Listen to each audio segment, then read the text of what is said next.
ရင်စီခံအိုးကွယ်မမှုဘူးဒီလောကရန်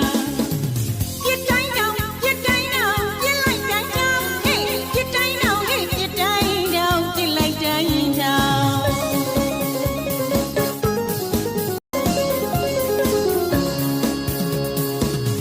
သူနိုင်ကိုနိုင်သူကမရှင်ပြရင်ဘယ်သူတွေဘယ်လိုတွန်းလဲလဲမကြတဲ့စတိုင်းအတူယူပါလိသူ့ပုံစံသူ့ရုပ်လေးလိုကြုံလာသမျှရင်စီခံအိုးကွယ်မမှုဘူး